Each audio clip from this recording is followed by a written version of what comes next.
एका गावात सुयोग नावाचा एक लहान मुलगा राहत होता.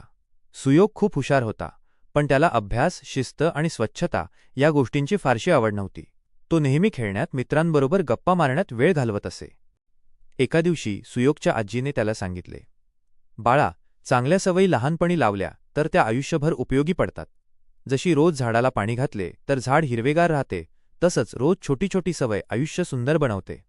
सुयोगला सुरुवातीला हे काहीसं कळलं नाही, पण त्याने ठरवलं की आजीचं ऐकायचं.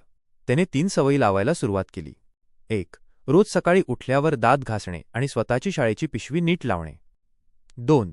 रोज थोडं वाचन करणे. 3. कुणालाही मदत लागली तर हात पुढे करणे. हळूहळू या छोट्या सवयींनी त्याचा बदल घडू लागला. तो वेळेत अभ्यास करू लागला. शाळेत शिक्षक त्याचं कौतुक करू लागले. घरात स्वच्छता राहू लागली. गावातील लोक त्याला सुयोग्य मुलगा म्हणू लागले. शेवटी सुयोगला समजलं की चांगल्या सवयी म्हणजे लहान लहान दिवे आहेत. ते रोज पेटवले तर आयुष्याचा अंधार आपोआप दूर होतो. या गोष्टीतून शिकवण: लहानपणी लावलेल्या चांगल्या सवयी आपलं आयुष्य सुंदर, शिस्तबद्ध आणि यशस्वी बनवतात.